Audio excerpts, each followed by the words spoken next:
أعوذ بالله من الشيطان الرجيم. بسم الله الرحمن الرحيم. واتل عليهم نبأ واتل عليهم نبأ الذي آتيناه آياتنا فانسلخ منها فأتبعه الشيطان فكان من الغاوين. صدق الله العظيم. ہمارے آج کے سبق کا آغاز سورۃ العراف کی آیت نمبر 175 سے ہو رہا ہے۔ کل اس کے بارے میں کچھ ابتدائی باتیں میں ذکر کر چکا ہوں۔ آج اس کے حوالے سے کچھ تفصیلی باتیں ہوں گی۔ یہ واقعہ انتہائی اہم ہے۔ اس کا بہت بڑا رول ہے ہماری زندگی کے اندر، خاص طور پر وہ لوگ جو کہ مدعیان دین ہیں، یعنی مجھ جیسے آپ جیسے لوگ ہیں۔ اگرچہ ہم کوئی دین کا دعویٰ نہیں کرتے، لیکن وی آر پریزنٹنگ دین،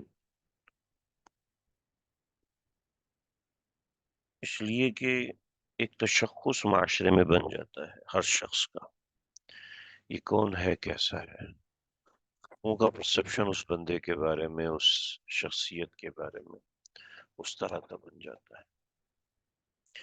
تو اب وہ چاہے نہ چاہے اس کو وہ چیز ایڈمٹ کرنی پڑتی ہے۔ اس کا بہت اہم رول ہے، اور بدقسمتی کے ساتھ بعض دفعہ ہم لوگ بھی یہی سمجھنا شروع کر دیتے ہیں کہ ہم لوگ دین کے ٹھیکیدار ہیں۔ استغفر اللہ، استغفر اللہ، استغفر اللہ۔ تو میں یہ سمجھتا ہوں کہ یہ آیات ہم جیسے لوگوں کے لیے بڑی اہم ہیں اور بڑی اہمیت کی حامل ہے، یعنی ان سے کنارہ کشی اختیار کرنا ناممکن ہے۔ تو سمجھیے کہ یہاں پر وہی بات مجھ جیسے، آپ جیسے، ہم جیسے لوگوں کو سمجھائی جا رہی ہے۔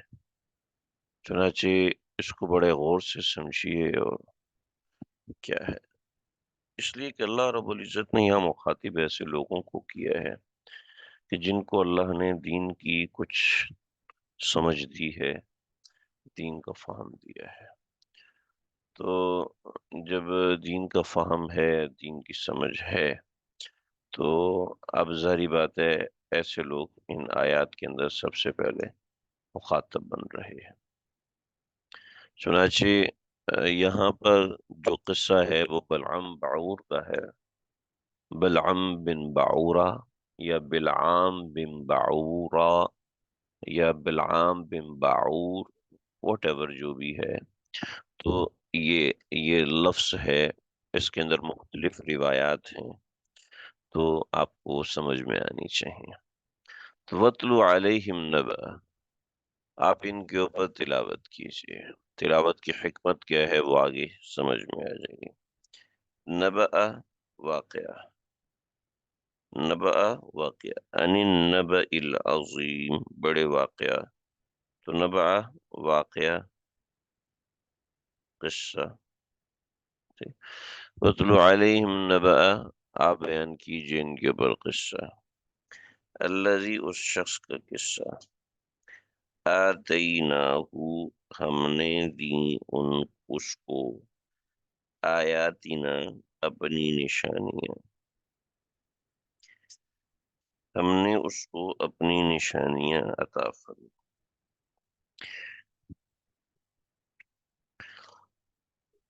چنانچہ یہاں پر 3 لوگوں کا واقعہ آیا۔ پہلا شخص ہے بلعم، دوسرا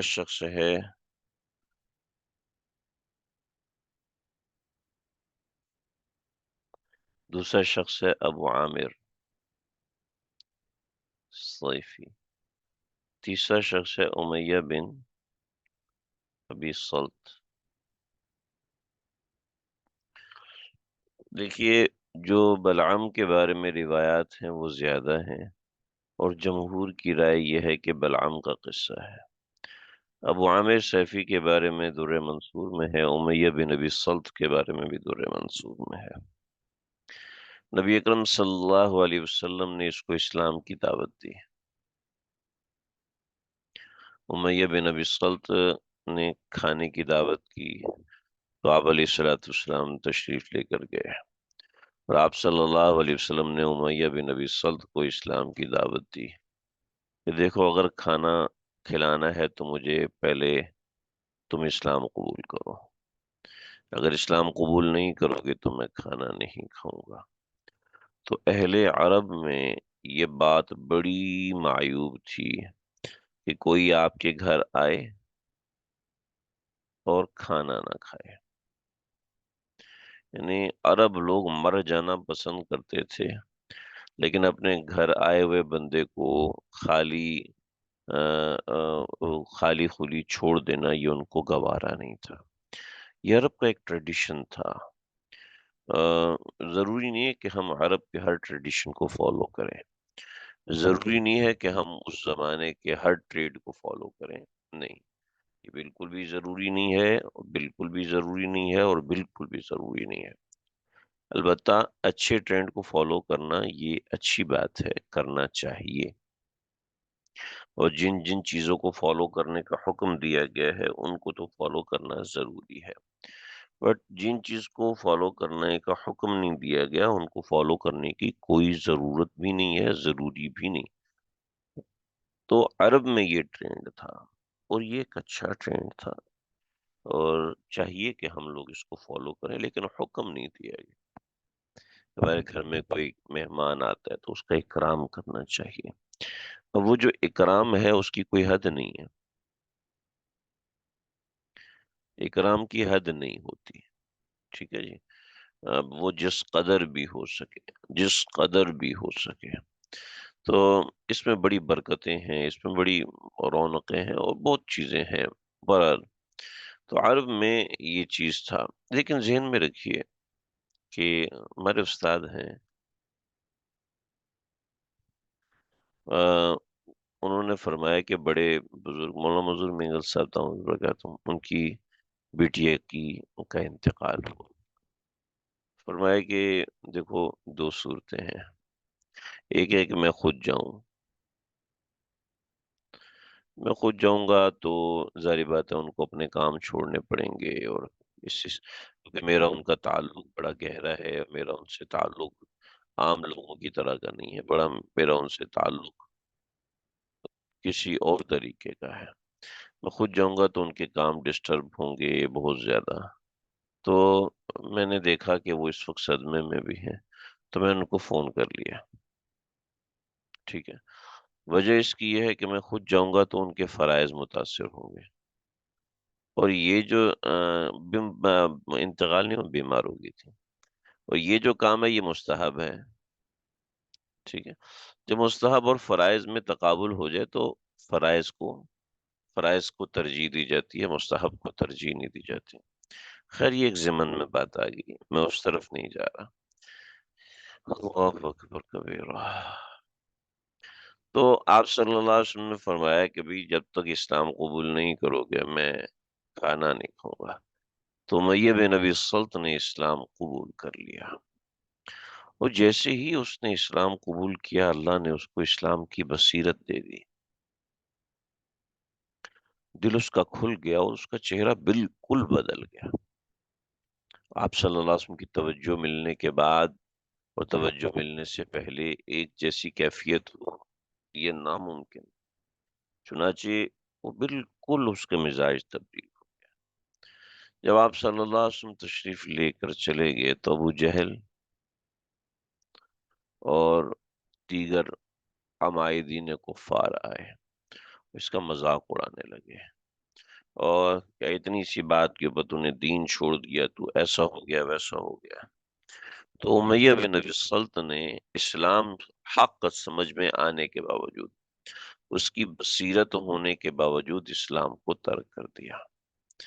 تو اگر یہ آیت امیہ بن ابی سلط کے بارے میں ہے، ٹھیک ہے، تو وَاتْلُ عَلَيْهِمْ نَبَأَ الَّذِي آتَيْنَاهُ آیاتنا فانسلخ منہا، ٹھیک ہے، کہ اس کو فانسلخ آیات آتینہ آیاتنا، اس کو ہم نے اپنی نشانیاں دے دی تھی، ٹھیک ہے، تو اس نشانیے سے ابو امیہ بن نبی سلط ہے، تو اس سے اسلام مراد ہے، ٹھیک ہے، ایک بات۔ دوسرا، اگر اس کی دوسری روایت کے مطابق یہ تھوڑا فورس نہیں ہو گیا، ہمارے پیارے نبی صلی اللہ علیہ وسلم کنڈیشن رکھی کہ یہ کھانا نہ کھائیں جب اسلام قبول نہ ہوا، پھر بولو جائزہ، اللہ اکبر کبیرہ۔ ذرا اس کو سمجھیں، ایک ہوتا ہے فورس، ٹھیک ہے، اور ایک ہوتا ہے کنڈیشن، ٹھیک ہے۔ اس طرح کی کنڈیشن تو بے شمار مرتبہ ابو جہل کے سامنے رکھی گئی تھی،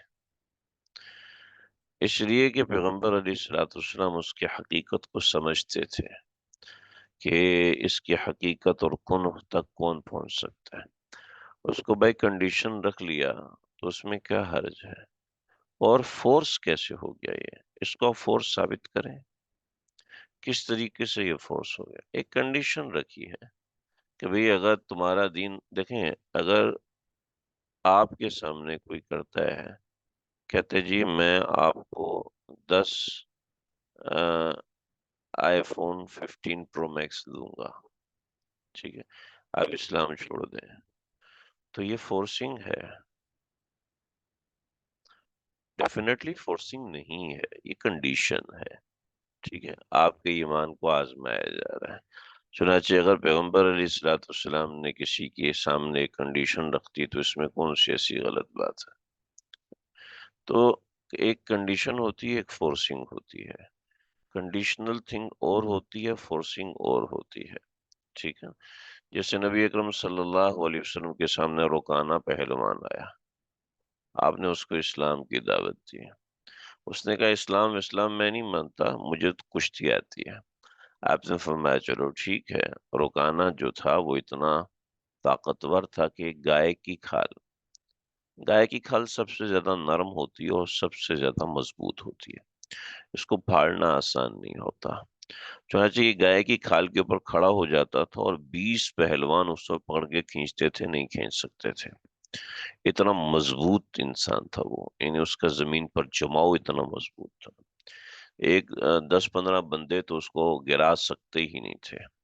تو رکانا نے کہا کہ میں تو کشتی، تو آپ نے فرمایا دیکھو اگر میں تمہیں کشتی ہرا دوں تو اسلام قبول کرو گے؟ کنڈیشن رکھی، اس نے کہا جی بالکل کر لوں گا۔ چنانچہ آپ صلی اللہ علیہ وسلم نے اس سے کشتی لڑی اور 3 مرتبہ اس کو ہرایا، 3 مرتبہ ہرایا، اس نے اسلام قبول کر لیا۔ تو دیکھیے، کنڈیشن رکھ لینا یہ کوئی فورسنگ نہیں ہوتی، سامنے والے کو سمجھانے کے لیے ہوتا ہے، بہت سی چیزیں سمجھانے کے لیے ہوتی ہے۔ اب وہ کنڈیشن اور یہ کنڈیشن دونوں میں بہت بڑا فرق ہے، بس ظاہری طور پہ فرق ہے، لیکن حقیقت میں کوئی فرق نہیں ہے، جیسے وہ کنڈیشن ہے ایسے یہ کنڈیشن ہے۔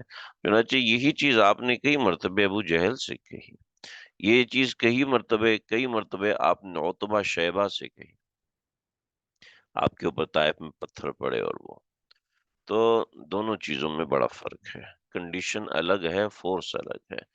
اسلام کے اندر فورسنگ نہیں ہے، البتہ اسلام میں کنڈیشن تو کسی بھی صورت میں جائز ہے، اس میں کوئی ایسی بات نہیں ہے۔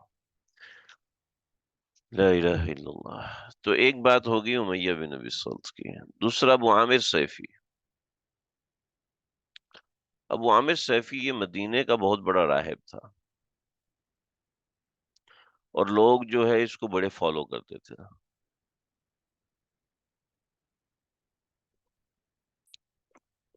جی الحمدللہ، آقا صلی اللہ علیہ وسلم نے، اچھا میں آپ کے سوال کے چکر میں بھول گیا، امیہ بن نبی سلط، استغفر اللہ، یہ بات مجھے کہتے ہوئے بھی گھبراہٹ ہو رہی۔ جب آپ صلی اللہ علیہ وسلم نے اس کو اسلام کی دعوت دی اور اس نے اسلام قبول کیا، اور اسلام قبول کرنے کے بعد ابو جہل اور دیگر لوگ آئے، تو امیہ بن ابی سلط نے اسلام چھوڑ دیا، امیہ بن ابی سلط نے اسلام چھوڑا، تو ابو جہل نے کہا کہ ہم ایسے نہیں مانیں گے، کیونکہ اسلام جو بندہ قبول کر لیتا ہے وہ چھوڑتا نہیں ہے، تو ہمیں پتہ ہے، یہ تو ہم جانتے ہیں کہ اسلام چیز ہی ایسی، وہ ایک الگ ہی بصیرت نظر آنا شروع ہو جاتی ہے، ایک الگ ہی چیز نظر آنے لگتی ہے۔ تو جب تک تم نبی علیہ الصلوۃ والسلام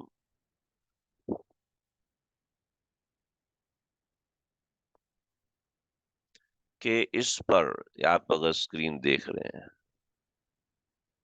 تھوکو گے نہیں، اس وقت تک ہم تمہاری بات کو نہیں مانیں گے۔ چنانچہ امیہ بن ابی سلط آیا اور اس نے یہ گھٹیا حرکت کی، آپ صلی اللہ علیہ وسلم نے کچھ بھی جواب نہیں دیا۔ اللہ اکبر کبیرہ، کیونکہ دولت اسلام چیز ہی ایسی ہے۔ لوگ سمجھتے ہیں شاید مولوی صاحب کو پیسے چاہیے، شاید امام صاحب کو پیسے چاہیے، تو اس وجہ سے یہ ایسا کر رہا ہے ویسا کر رہا ہے، تو یہ نہیں پتا کہ اسلام ایمان چیز ایسی ہے۔ کاش ہم سب کو یہ لت لگ جائے نا، کاش ہم سب کو یہ لت لگ جائے کہ دین کتنی بڑی دولت ہے، تو یہ دنیا کی ظاہری چیزیں کوئی حیثیت نہیں رکھتی۔ دیکھیے، ہمارا دین چیز ہی ایسی ہے۔ ایک مرتبہ میں نماز پڑھا تو نماز پڑھانے کے درمیان کوئی ایسی آیات آئیں جن کے اندر دل جو ہے وہ ڈر گیا، تو نماز کے درمیان مجھے رونا آ گیا۔ تو میرا چھوٹا بھائی مسجد میں ان دنوں میرے ساتھ ہوتے تھے، تو دو تین لوگ ان سے ملے، وہ کہ مولوی صاحب کو کوئی فائنینشلی مسئلہ ہے اس وجہ سے نماز میں روئے ہیں، کیا مسئلہ ہے؟ وہ کہنے لگے بھائی کوئی فائنینشلی مسئلہ اور یہ اس طرح کی چیزیں ہمیں نماز میں لوگوں کے سامنے نہیں رلاتی، ذہن میں رکھیے گا، فائنانس تو کچھ چیز ہی نہیں ہے کہ اس کے لیے لوگوں کے سامنے رویا جائے، یہ تو معاملہ دین کا ہے۔ تو ابو عامر سیفی جو تھا یہ مدینے کا بہت بڑا راہب تھا۔ جب اسلام آیا ہے نا، تو اس شخص نے اسلام کی چڑ میں کفر کا راستہ اپنایا، اور جب غزوہ احد ہوا ہے تو غزوہ احد میں اس نے یہ جبل احد، یہ جبل احد ہے، یہ جبل احد ہے پورا، سمجھ لیں یہ جبل احد ہے، اس کے پیچھے پورا جبل احد ہے، ٹھیک ہے، یہ یہ یہ جبل رومات ہے، ادھر وادی قنات ہے، ٹھیک ہے، مسلمانوں کا لشکر یہاں پر تھا، میں نے صحیح پکچرائز آپ کو کر کے دیا تھا، مسلمانوں کا لشکر یہاں پہ تھا اور یہاں پہ جنگ لڑ، تو اس نے رات کو اٹھ کے ادھر مختلف مقامات پہ گڑھے بنا دیے، بڑے بڑے کھڈے کھود دیے، اور یہ کھڈے اس لیے کھودے کہ مسلمان میں جب آگے بڑھیں گے تو کوئی کھڈے میں گرے گا تو بھگدڑ مچ جائے گی، جس سے بڑے بڑے مسائل ہوں گے۔ تو دیکھیے کیا تھا، ابو عامر مدینے کا راہب تھا، اور اس کا کہنا تھا کہ جیسے ہی میں بات کروں گا نا تو سارے اوس والے میرے پیچھے آ جائیں گے، سارے خزرج والے میرے پیچھے آ جائیں گے۔ تو یہ مدینے کا راہب تھا، لیکن جب اسلام آیا تو اللہ نے اس کو نور بصیرت دیا تھا، یہ اسلام کے انتظار میں بیٹھا ہوا تھا، لیکن اس نے جب دیکھا کہ محمد عربی صلی اللہ علیہ وسلم سردار بن جائیں گے اور میں پیچھے رہ جاؤں گا، لوگ میری عزت نہیں کریں گے، یہ وہ عزت اس کے آڑے میں آئی اور اس نے جان بوجھ کر اسلام چھوڑا۔ تو آ، جب کسی لالچ کی وجہ سے اس نے اسلام چھوڑا، تو یہ دیکھیے وَاتْلُ عَلَيْهِمْ نَبَأَ الَّذِي آتَيْنَاهُ آيَاتِنَا، اس کو ہم نے اپنی نشانیاں دی تھیں، اس کو ہم نے اپنی نشانیاں دی تھیں، لیکن کیا کیا، فَانْسَلَخَا، اس نے ان کو جان بوجھ کے چھوڑ دیا۔ تو یہاں پر یہاں تک بات ہو گئی۔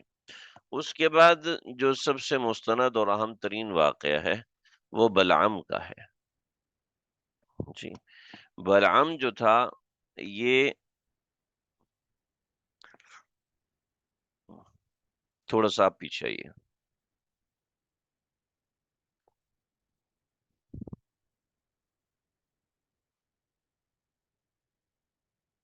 ہمارے پاس کوئی اتنے ایسے ریسورسز نہیں ہیں کہ ہم ہر چیز کو پکچرائز کر سکیں، لیکن جہاں تک مجھے ممکن ہوتا ہے میں کوشش کرتا ہوں کہ کیونکہ مجھے ان چیزوں کی بڑی پریشانی رہی، بہت چیزیں مجھے سمجھ میں نہیں آتی تھیں، اور جب دین سمجھنے سکھانے کی فیلڈ میں آیا تو دل چاہتا ہے کہ کوئی بندہ اندھا ہو کے نہ پڑھے قرآن مجید کو، کوئی بندہ بہرا ہو کے قرآن مجید نہ پڑھے، بلکہ جو بھی قرآن مجید کو پڑھے تو سمجھ کے فہم کے ساتھ پڑھے۔ یہ دیکھیے یہ وہ نقشہ ہے، آج بھی آپ گوگل کریں گے نا، گوگل میپ پہ جائیں گے تو آپ کو یہ نقشہ دکھائی دے گا، اور ایگزیکٹ یہی چیز آپ کو نظر آئے گی۔ دیکھیے یہاں پر حضرت کیا ہو رہا ہے یہاں پر حضرت موسیٰ علیہ الصلوۃ والسلام یہاں سے نکلے ہیں، سیدنا موسیٰ علیہ السلام، کیا ہو رہا ہے جی، سلائیڈ کے ساتھ تھوڑا سا مسئلہ ہے۔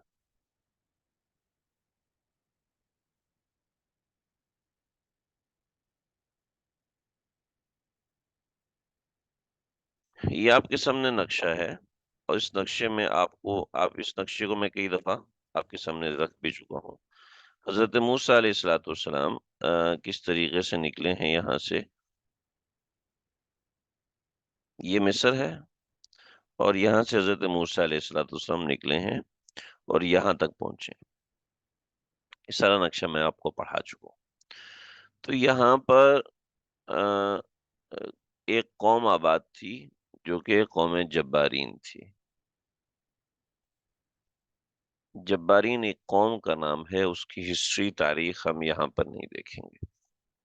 تو اس علاقے میں حضرت موسیٰ علیہ الصلوۃ والسلام اور دیگر معاملات کے اندر، اب یہ واقعہ حضرت موسیٰ علیہ الصلوۃ والسلام کے یہاں سے نکلنے کے ساتھ اس مقام کا ہے، کیونکہ اس کے بارے میں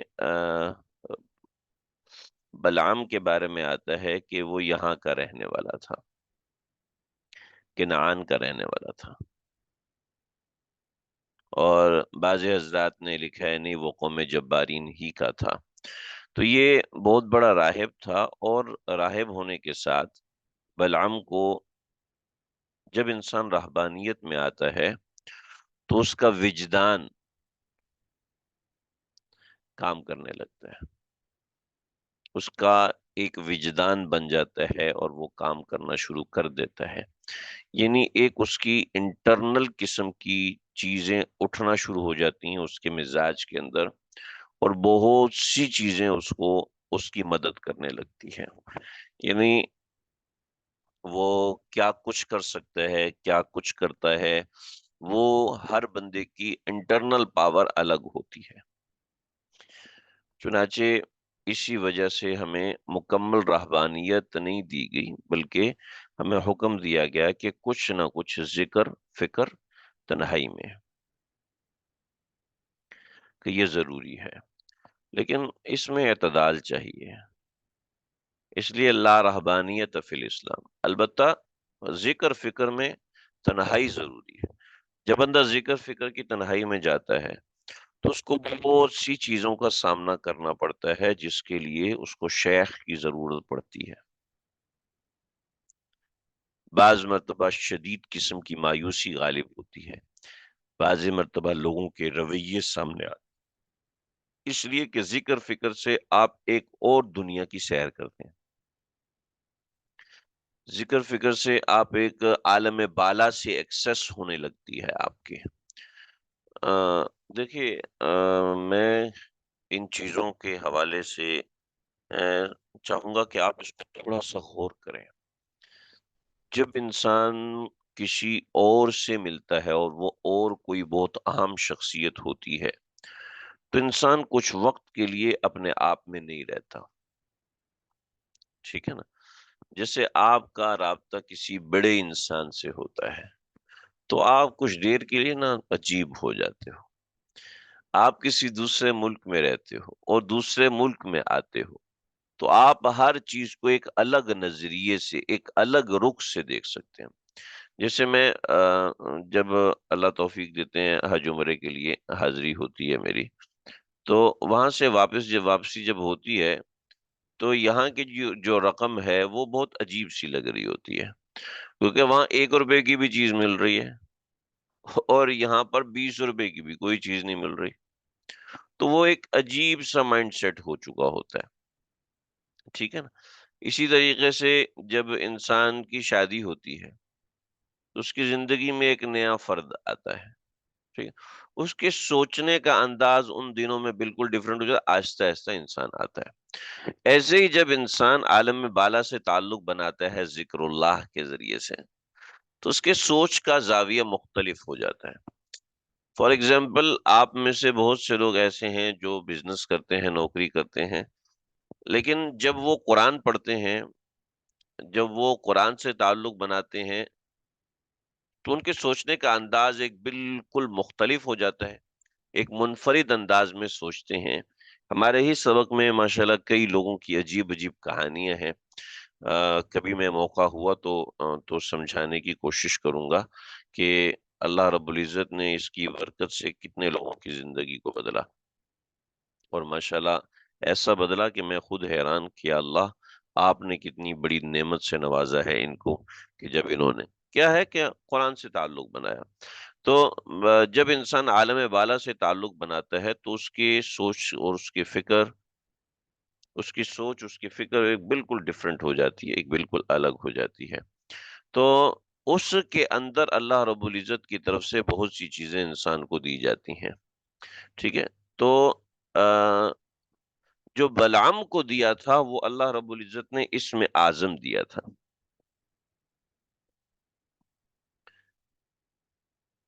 بلعم کو اللہ رب العزت نے وَاتْلُ عَلَيْهِمْ نَبَأَ الَّذِي آتَيْنَاهُ آيَاتِنَا، بلعم کو اللہ رب العزت نے جو دیا تھا وہ اسم اعظم دیا تھا۔ اسم اعظم کیا ہوتا ہے اس کو فی الحال چھوڑ دیجئے۔ اسم اعظم وہ ہے کہ جس کو پڑھنے سے ہر دعا قبول ہوتی تھی، ٹھیک ہے؟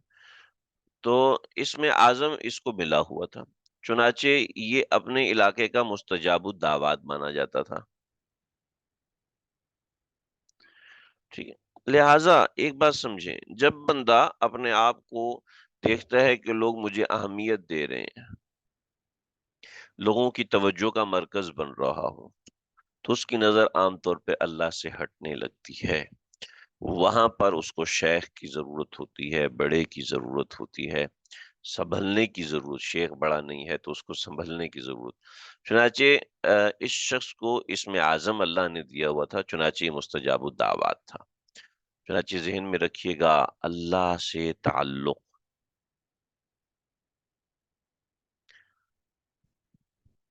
اللہ سے تعلق ہیرا ہے، مگر ہیرے کے لیے کوئی تراشی چاہیے۔ جب تک کوئی اس کو تراشتا نہیں ہے اس وقت تک اس کی ویلیو نہیں لگتی، ٹھیک ہے؟ یعنی اللہ سے تعلق، جی یہ کیا ہوا، اللہ سے تعلق کے لیے کسی اور کی کیا ضرورت ہے؟ دیکھیں، آپ کو پاکی کے احکامات نہیں معلوم، آپ کی نماز ہوگی؟ 10 سال ہو گئے بے وضو نماز پڑھ رہے ہیں تو نماز ہو جائے گی کیا؟ نہیں ہوگی نماز، اس لیے کہ شریعت پراپر ایک رہنمائی ہے۔ اللہ نے لوگوں کو بھی اپنے تعلق کو بنانے کے لیے پیغمبر بھیجے، چنانچہ رہنمائی ضروری ہے۔ چنانچہ یہ کیا ہوا، اس کو اسم اعظم معلوم تھا، تو لوگوں نے کہا کہ قوم موسیٰ ہمارے اوپر چڑھائی کرنے والی ہے، آپ قوم موسیٰ کے لیے بد دعا کریں۔ تو بلعم نے کہا کہ میں استخارہ کرتا ہوں اور استخارہ کروں گا، استخارے کے بعد مجھے کیا سمجھ میں آتا ہے۔ جب اس نے استخارہ کیا تو اس کو سمجھ میں آیا کہ نہیں، بد دعا نہیں کرنی چاہیے۔ پھر دوسری مرتبہ، پھر تیسری مرتبہ، قصہ مختصر، تو لوگوں نے اس کی بیوی کو پیسے دیے اور کہا کہ بھئی ہم اتنا بڑا ہدیہ نذرانہ دے رہے ہیں، لہٰذا بلعام سے کہیں کہ قوم موسیٰ کے لیے بد دعا کریں۔ تو بلعام اپنے استخارہ گاہ میں گئے، جو عبادت گاہ تھی وہاں پر گیا اور وہاں جا کے اس نے بد دعا کی، کیونکہ پیسہ آ گیا تھا اور عورت آ گئی تھی۔ عورت اور پیسہ، ان دونوں چیزوں کو لوگوں نے ہمیشہ غلط استعمال کیا۔ چنانچہ میں اپنی ماؤں بہنوں سے کہتا ہوں، خدا کے واسطے کبھی کسی کے غلط استعمال میں مت آئیے گا۔ ہمیشہ جب آپ دین کی گائیڈ لائن کے اندر چل رہے ہیں تو آپ صحیح استعمال ہو رہے ہیں۔ جب آپ ذاتیات کی گائیڈ لائن میں چلنا شروع ہو جائیں گے تو یہ بڑے نازک معاملات ہیں۔ جب ذاتیات کی گائیڈ لائن میں چلنا شروع ہو جائیں گے تو آپ کا غلط استعمال ہوگا۔ جب آپ دین کی گائیڈ لائن میں چلیں گے تو آپ کا صحیح استعمال ہوگا۔ ایسی پیسے بھی جب دین کی گائیڈ لائن میں چلیں گے تو صحیح استعمال ہوگا، ورنہ اس کا غلط استعمال ہوگا۔ یہ ذہن میں رکھیے گا، اس بات کو پکا ذہن میں بٹھائیں۔ چنانچہ بلعام کے لیے لوگوں نے اس کی عورت کو استعمال کیا اور پیسے کو استعمال کیا۔ چنانچہ وہ دعا کرتا تھا تو قوم جبارین کے خلاف بد دعا ہی نکلتی تھی۔ وہ کہتا کچھ اور تھا اور نکلتا کچھ اور تھا، حالانکہ اس کو اس میں اعظم ملا ہوا تھا۔ جب یہ ہوا تو پھر بد دعا لگ گئی تو اس کی زبان منہ سے باہر نکل آئی، اور بالکل ایسے نکل آئی جیسے کتے کی زبان ہوتی ہے۔ تو اب اس نے یعنی سانس لینے کے لیے اس کو زبان باہر لٹکانی پڑتی تھی۔ اس کی بھی ایک وجہ ہے، وہ میں وجہ بتاتا ہوں آپ کو۔ تو اب بات یہ ہے کہ آ، آ، یہاں پر سمجھیے، بات سمجھیے یہاں پر بات بنیادی طور پر یہ ہے کہ بلعام نے کہا لوگوں سے کہ دیکھو میں تو اللہ کی بارگاہ سے دفع کر دیا گیا، راندہ درگاہ کر دیا گیا۔ اب بنی اسرائیل کو شکست دینے کا ایک ہی طریقہ ہے، اور وہ یہ کہ ان کے خیمے لگے ہوئے ہیں، ان کے خیموں میں اپنی لڑکیوں کو مزین کر کے بھیج دو۔ جب یہ مزین کر کے جائیں گے تو لوگ ان کی طرف مائل ہوں گے، تو لڑکیوں کو کہیں کہ جو چاہے کر لو۔ چنانچہ ایک شخص نے، تفصیلی واقعہ ہے، ایک شخص نے ایک لڑکی کو اپنے خیمے میں لے گیا اور اس سے زنا کیا۔ زنا کی کیا نحوست ہوئی کہ اللہ رب العزت نے بنی اسرائیل کو کے اوپر عذاب نازل کیا، اور بنی اسرائیل جو ہے وہ تباہ و برباد ہو گئے اور قوم جبارین بچ گئے۔ تو یہ ساری چیز تھی، اس کو اللہ نے دماغ دیا تھا، اس کو اللہ نے حکمت دی تھی، جس کو اس نے غلط استعمال کیا۔ چنانچہ ہمارے زمانے میں بھی ہیں اس طرح کے لوگ۔ غلام احمد قادیانی دیکھ لیجیے، اس طرح اور بھی لوگ ہیں، میں ذکر نہیں کرنا چاہتا۔ چنانچہ آگے بڑھیے جی، اب آئے ترجمے کی طرف، اور ترجمے کے اندر بے شمار مضامین اور بڑی اہم چیزیں ہیں، اس کو سمجھنے کی کوشش کیجیے گا۔ لا الہ الا اللہ۔ وَاتْلُ عَلَيْهِمْ نَبَأَ الَّذِي آتَيْنَاهُ آيَاتِنَا۔ وَاتْلُ، آپ تلاوت کیجئے، علیہم ان کے اوپر، نَبَأَ الَّذِي اس شخص کا واقعہ، الَّذِي آتَيْنَاهُ جس کو ہم نے دی تھی، آیاتنا ہماری نشانیاں، دین کی سمجھ دی تھی، دین کی فہم دی تھی، دین کا ملکہ دیا تھا، دین میں آگے بڑھنے کا رسوخ دیا تھا، دینی رہنمائی دی تھی، لیکن اس نے کیا کیا، کسی لالچ میں آ کے، لوگوں کی باتوں میں آ کے، اپنی شہوتوں میں پڑ کے، فن سلخ منہا، ٹھیک ہے، فن سلخا منہا، وہ اس کو چھوڑ کر نکل گیا۔ فن سلخا کہتے ہیں بالکل چھوڑ دینا، مطلق چھوڑ دینا۔ فَانْسَلَخَ مِنْهَا، بالکل اس کو چھوڑ کے نکلا، اور فَأَتْبَعَهُ الشَّيْطَانُ، اور شیطان کی پیروی کی، فَكَانَ مِنَ الْغَاوِينَ، اور وہ گمراہ لوگوں میں شامل ہو گیا۔ ٹھیک ہے، وَلَوْ شِئْنَا، اگر ہم چاہتے تو لَرَفَعْنَاهُ، لَرَفَعْنَاهُ، تو ہم اس کو سربلند کر دیتے، لیکن ہم نے نہیں چاہا۔ کیوں نہیں چاہا؟ اس لیے کہ دین سراسر آزمائش ہے، اور یہ آزمائش موقع بہ موقع آئے گی۔ اللہ دیکھیں گے یہ بک رہا ہے، بک رہی ہے یا نہیں، موقع بہ موقع۔ یہ آزمائش، آپ یہ سمجھیں کہ جی میں یہ کر دوں تو میری آزمائش بند ہو جائے گی، ایسا نہیں ہوتا، ایسا قطعاً نہیں ہوتا۔ یہ آزمائش آئے گی اور آزمائش آتی رہے گی۔ دیکھیں جی، ایک بات میرے دل میں آ رہی ہے، ہمارے بہت سے لوگ ہیں نا، وہ اس طرح کی چیزیں پڑھتے ہیں اور اپنے ایک فرضی قصے بناتے ہیں اور فرضی قصے بنا کے سنانا شروع کر دیتے ہیں کہ دیکھیے جی میرے اوپر بھی آزمائش آئی، میرے اوپر بھی یہ آیا وہ آیا، حالانکہ ان کو کوئی تکلیف نہیں ہوئی ہوتی۔ ایسے بلا وجہ سے خود کو مظلوم بنانے کی کوشش کرتے ہیں، یہ ہرگز مطلب نہیں ہے۔ قرآن کی آیات سے ایسے کھیلتے ہیں جیسے یہ آیت نازل ہوئی اس بیچارے کے بارے میں ہوئی، اس بیچاری کے بارے میں نازل ہوئی ہے، کہ اپنے آپ کو مظلوم شو کرنے کا شوق یہ بہت خطرناک ہے، بہت خاص طور پر خواتین کے اندر بھی بلا وجہ کی بات کو اتنی ٹینشن والی بات بنا لیتے ہیں جس کا کوئی ٹینشن سے تعلق نہیں ہوتا۔ دیکھیں یہ جو آیت ہے نا، اس میں سمجھانے کا جو مقصود ہے لَرَفَعْنَاهُ، مسئلہ یہ ہے کہ دین سراسر آزمائش ہے۔ جب دین سراسر آزمائش ہے تو ذہن میں رکھیں کہ آزمائشیں آتی رہیں گی اور آزمائشیں آئیں گی اور آپ کو اس میں سے نکلنا ہے۔ آپ یہ نہیں کہیں گے اگر اللہ چاہیں گے نا تو میں دین کا کام کروں گا، اگر اللہ نہیں چاہیں گے تو نہیں کروں گا۔ کیوں بھائی؟ اللہ کیوں نہیں چاہیں گے آپ دین کا کام کریں؟ ابھی تو اللہ نے آپ کے اوپر آزمائش ڈالی ہے دیکھنے کے لیے کہ آپ کام کرنے والے ہیں کہ نہیں۔ آپ ابتدائی بنیادوں پر ہی کہہ دیتے ہیں اللہ چاہیں گے تو کروں گا، نہیں چاہیں گے تو نہیں کروں گا۔ نہیں، ابتدائی بنیادوں پہ یہ بات نہیں ہوتی۔ جیسے حضرت تھانوی رحمۃ اللہ علیہ کے مدرسے میں فنڈ بند ہو گئے، لوگوں نے فنڈ دینا بند کر دیے۔ یعنی جو اہل خیر تھے ان کے ساتھ کوئی مجبوری آ گئی اور ان کی طرف سے فنڈنگ کی کمی ہو گئی۔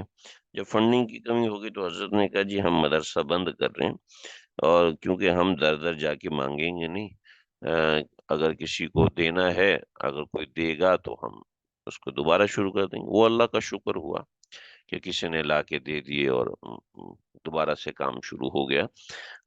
تو اب ایسا ہے کہ بالکل ابتدائی بنیادوں پر ہی انسان اپنا کام بند کر دے، جناب مولوی صاحب ہیں چھوڑو یا کیا دین کا، چلو کرو تجارت کرنا شروع کر دو، اور جناب تجارت کرنا شروع کر دی اور لاکھوں میں کھیل رہے ہیں، کروڑوں میں کھیل رہے ہیں، کیونکہ عالم بن گیا تو دماغ بہت ہے، مدرسہ پڑھ لیا تو ہر قسم کا ہیل حجت پڑھ چکا ہے، کتاب الحیل بھی دیکھ چکے، عربی عبارتوں سے کھیل چکا ہے، حدیث و قرآن اس کے دماغ میں بیٹھا ہوا ہے، ہر قسم کا طریقہ اس کو معلوم ہے، قوموں کے واقعات وہ سب چیزیں جانتا ہے، یہ علم اس کے پاس ہے، تو یہ چھوٹا موٹا کاروبار تو کوئی چیز ہی نہیں ہوتا۔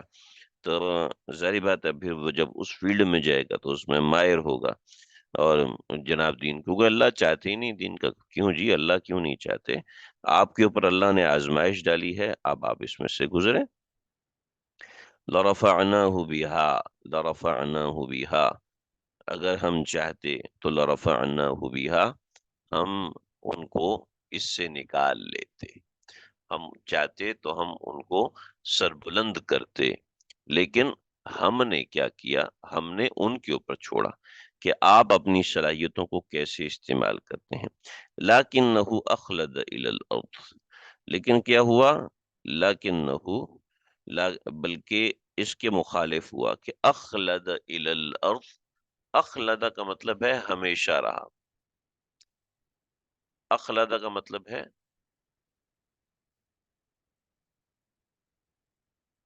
جھک گیا، اخلد کا مطلب ہے متوجہ ہو گیا، اخلد کا مطلب ہے خالدین فیہا کا جو لفظ ہم استعمال کرتے ہیں نا، تو اخلد وہ جھک گیا، الی الارض زمین کی طرف، دنیا کی طرف جھک گیا، دنیا کی طرف جھک گیا اور اسی کی طرف مائل ہو گیا۔ وَأَتْبَعَهُ وَأَتْبَعَ هَوَاهَا، وَاتَّبَعَ هَوَاهَا، بات بنی، وَاتَّبَعَ هَوَاهَا، اور اس نے اپنی خواہش کی پیروی کی۔ لا الہ الا اللہ، آگے جو مثال ہے ہلا دینے والی مثال ہے، یہ آپ لوگ بور تو نہیں ہو گئے؟ پتہ نہیں میں بولتا جا رہا ہوں، پتہ نہیں سمجھ میں آ بھی رہا ہے کہ نہیں آ رہا۔ فَمَثَلُهُ، آگے کی بات بڑی اہم ہے، میں چاہتا ہوں آپ لوگ تازہ دم ہوں اس بات کو سنیں۔ فَمَثَلُهُ، اس کی مثال، کَمَثَلِ الْكَلْبِ، اس کی مثال ہے کتے کی مثال، اس کی مثال ہے کتے کی مثال، کیا مثال ہے؟ آپ ذرا سمجھیے، کتے کی مثال کیوں دی؟ دیکھیے جو سانس ہے نا، انسان کو جو سانس آتی ہے، یہ سانس بغیر کسی مشقت کے، ٹھیک ہے، بغیر کوشش کے آتی ہے، ٹھیک ہے جی۔ لیکن جب آپ بھاگتے ہیں اور بھاگ کے رکتے ہیں تو جو سانس آتی ہے وہ مشکل سے آتی ہے، تیز آتی ہے، منہ کھل جاتا ہے، ٹھیک ہے جی۔ یہ بات سمجھ میں آ گئی بات آپ کے؟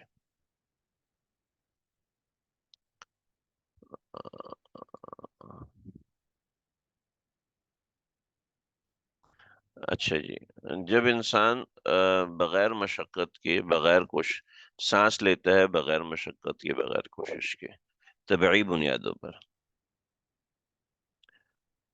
اور جب جو ہے انسان بھاگتا ہے تو تھوڑا سا سانس اس کا مشکل سے آتا ہے، تیز آتا ہے، منہ کھل جاتا ہے، ٹھیک ہے جی۔ آ، تمام عام جانوروں، انسانوں کے ساتھ یہ ہوتا ہے، لیکن کتا جو ہوتا ہے نا، اس کو سانس لینے کے لیے دو کام کرنے پڑتے ہیں: منہ کھولنا پڑتا ہے اور زبان باہر نکالنی پڑتی ہے،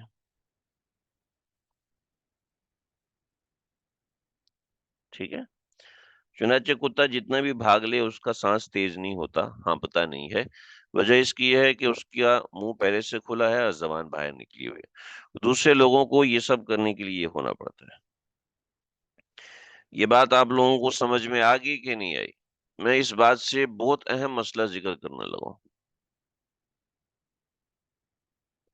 دیکھیے، یہ بات مجھے بتائیے، میں آگے بات کرنے لگا ہوں، بہت اہم بات ہے، بہت اہم بات ہے سانس کے حوالے سے، کیونکہ میں صرف اس وجہ سے آج کا سبق کینسل کر رہا تھا کہ مجھے یہ سوال پیدا ہو گیا تھا، اور یہ سوال میں سمجھ نہیں پا رہا تھا، اور اللہ کا شکر ہے آپ لوگوں کی برکت سے مجھے یہ چیز بڑی مشکل سے کافی چیزیں دیکھنے کے بعد سمجھ میں، دیکھو جی، چلو شکر ہے، جزاک اللہ، آپ لوگوں کو سمجھ میں۔ سانس لینے میں سانس لینے میں ہم لوگ طبعی ہے، اس میں کوئی ایسی بات نہیں ہے۔ کتا سانس لینے میں یہ مشقت کا مظاہرہ کرتا ہے۔ چنانچہ یاد رکھیے، جو رزق ہے، مال ہے، جس کے ہم لالچی بن رہے ہیں،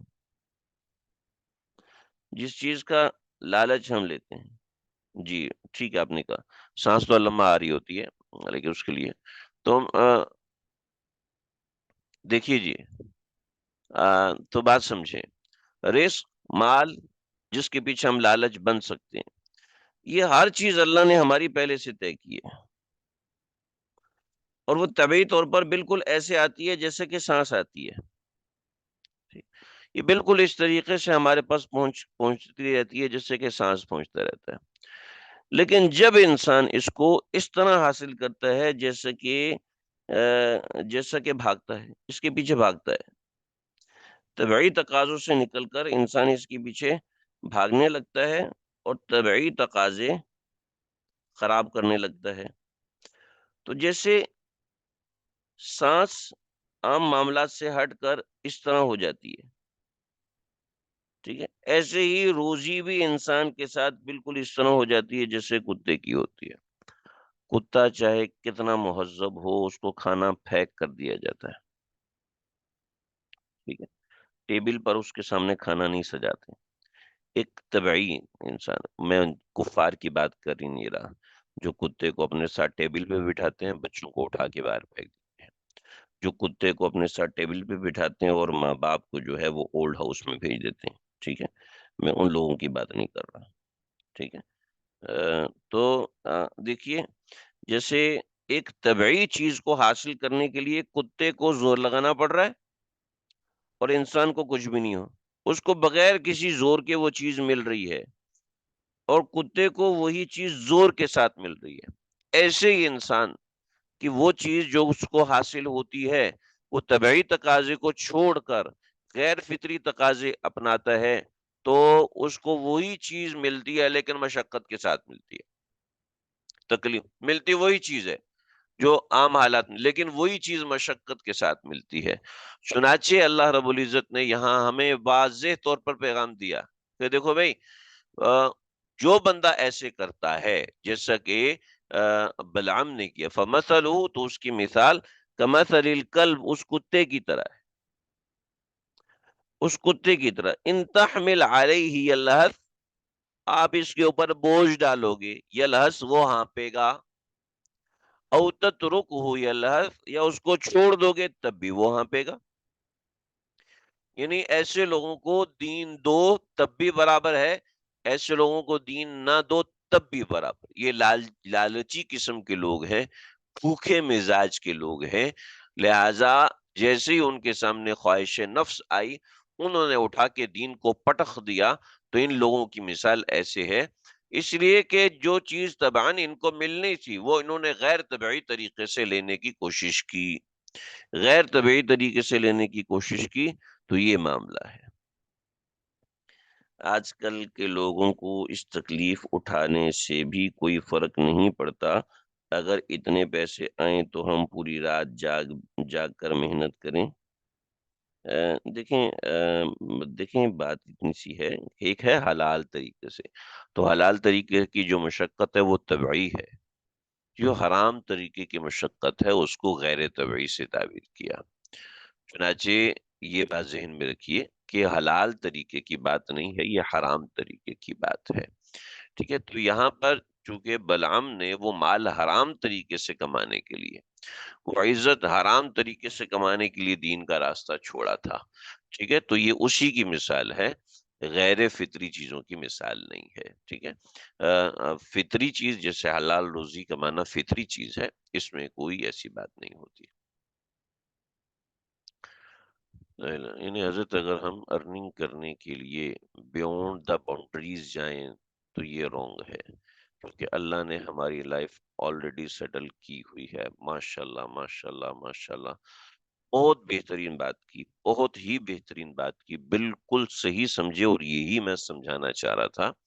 انہوں نے لکھا ہے، شاید آپ لوگوں کے پاس کامنٹ چیٹ نہیں آ رہی ہو، انہوں نے لکھا ہے کہ ہم ارننگ کے لیے بیونڈ دا باؤنڈریز جائیں گے تو رونگ ہے، بالکل ایسی ہی بات ہے۔ اس کو اللہ نے فَمَثَلُهُ كَمَثَلِ الْكَلْبِ کہا کہ سانس تو ہمیں آ رہی ہے لیکن ضرور آپ نے کتے کی طرح لینا ہے،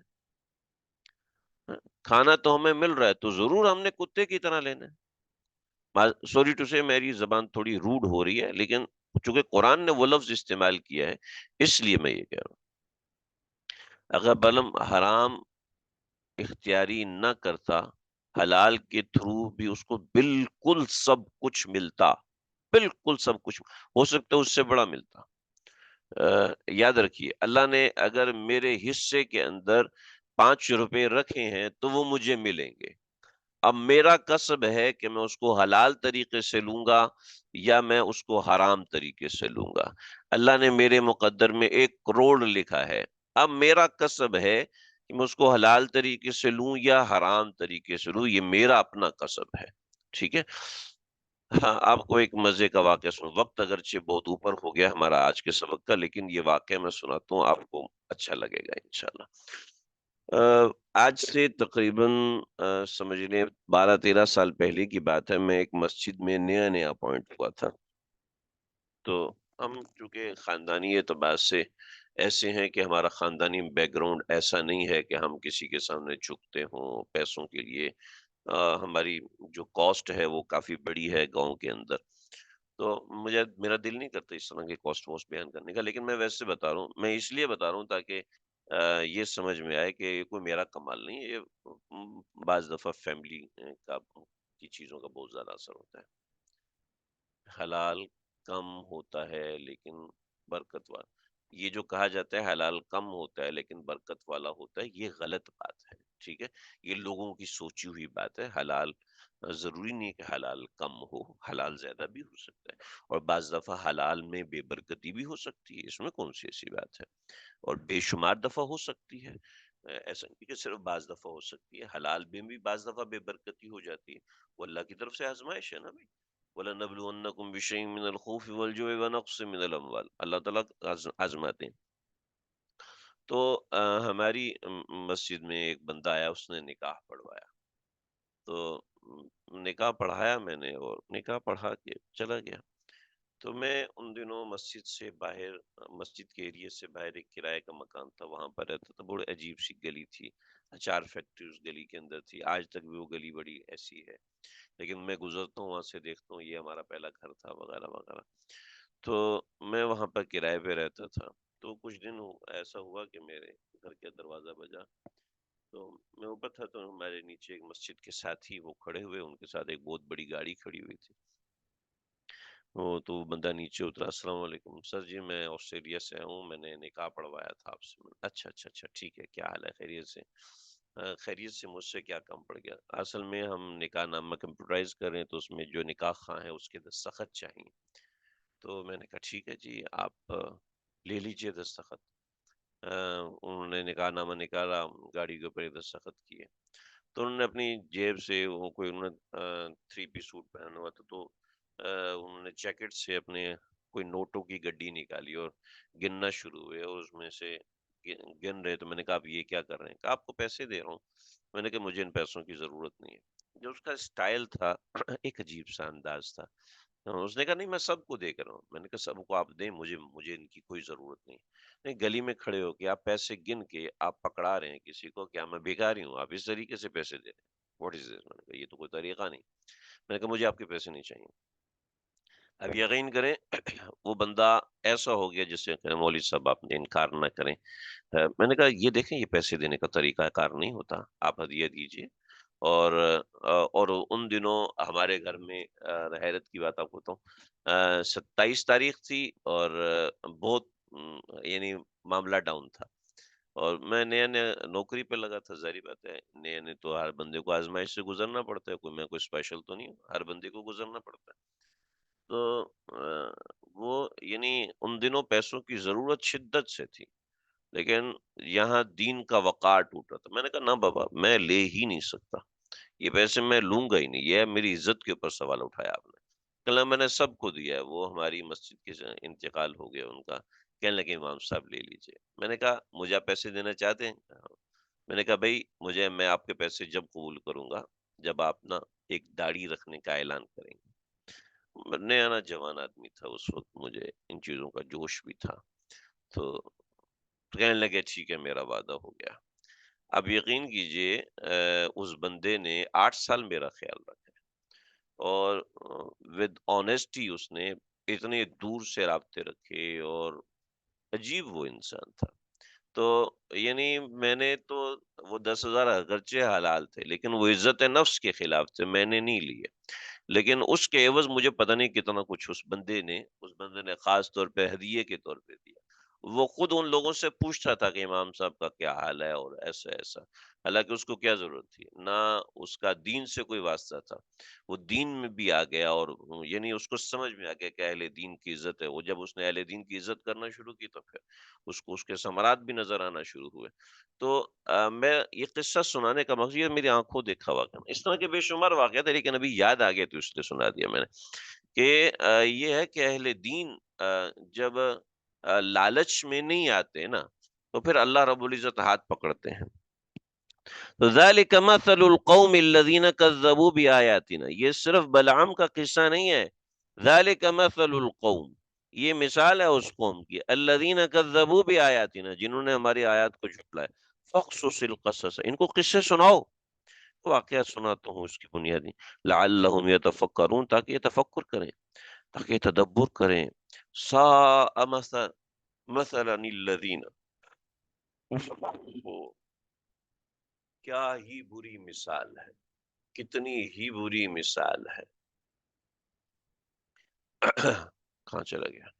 الذین الذین کذبوا بآیاتنا، ان لوگوں کی جنہوں نے جھٹلایا ہماری آیات کو، وانفسہم کانوا یظلمون، اور وہ اپنی جانوں کے اوپر ظلم، وہ اللہ کے اوپر کوئی ظلم نہیں کر رہے، اپنی جانوں پہ ظلم کر رہے ہیں۔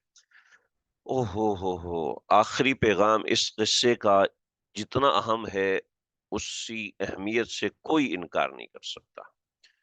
بھی کیا کریں ہم، بلعام جیسے لوگ گمراہ ہو گئے۔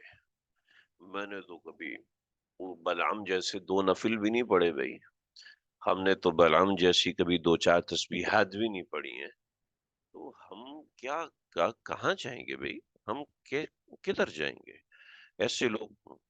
تو اللہ رب العزت یہاں بتا رہے ہیں میرا ہاتھ پکڑو، میرا ہاتھ پکڑو، کیا ہے کہ اللہ سے ہدایت مانگتے رہو، کبھی مستقل بذات نہیں ہونا، کبھی یہ نہیں سمجھنا میں اور بس میں ٹھیک ہوں، مجھے کوئی گمراہ نہیں کر سکتا، اور میں تو بس ایسا ہو گیا، میں نہیں نہیں نہیں، اللہ سے ہدایت مانگتے رہو، من یہد اللہ، من یہ دیکھو یاد رکھنا، جس کو اللہ ہدایت دے فہو المہتدی، بس وہ ہدایت یافتہ ہے۔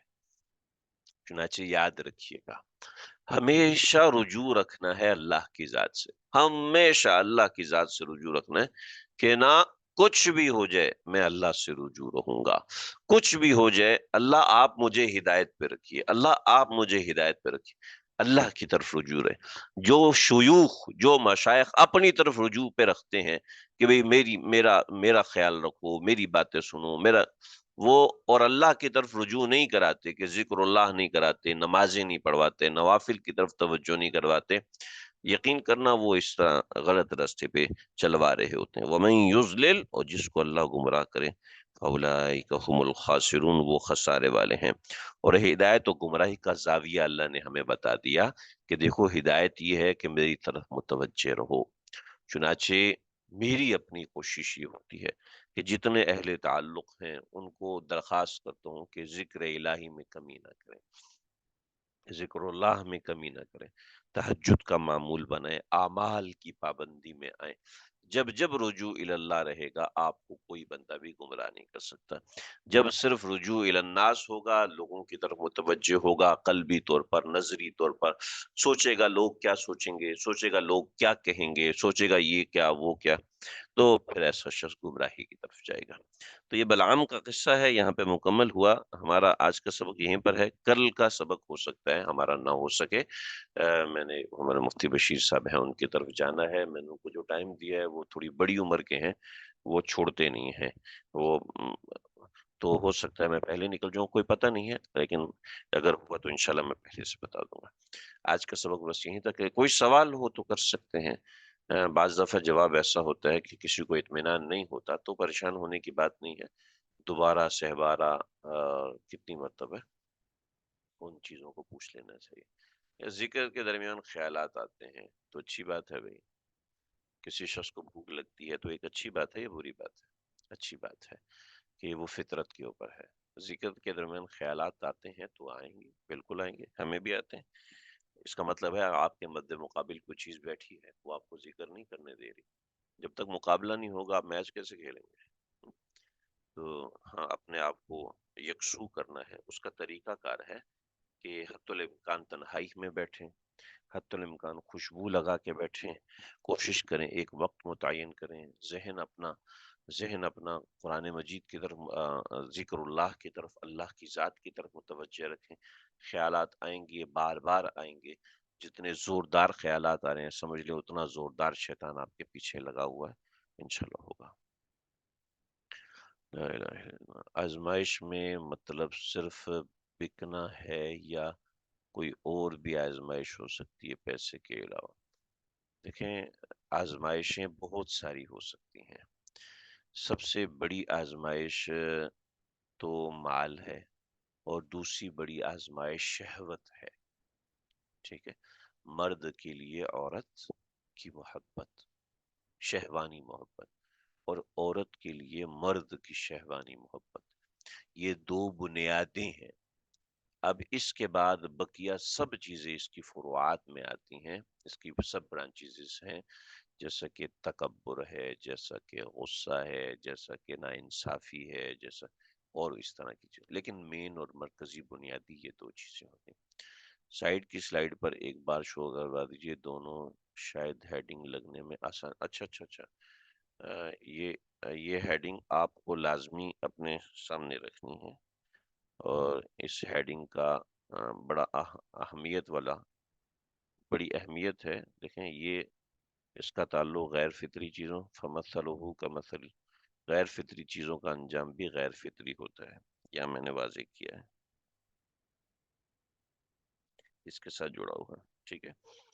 تو ذالک مثل، یہ اس کے ساتھ جڑا ہوا ہے، اور بااختیار صرف اللہ کی ذات ہے، تو ان چیزوں کا آپس میں کنیکٹیوٹی ہے، ٹھیک ہے؟ یہ آپ کی ہیڈنگز بن جائیں گی، اور اس کے ساتھ جو اس طرف کی چیز آئی، یہ بلعام کا قصہ لکھا ہوا ہے، مجھے یاد نہیں رہا، مجھے گروپ میں کوئی یاد دہانی کرا دے، میں یہ قصہ بھی آپ کو پیسٹ کر دوں گا، گروپ کے اندر آ جائے گا، تو انشاءاللہ اس سے سمجھ میں آ جائے گی اور اچھے طریقے سے آ جائے گا۔ یہ مختصر لکھا ہے، تفصیلی بھی میں کہیں سے نکال کے آپ کو بھیج دوں گا۔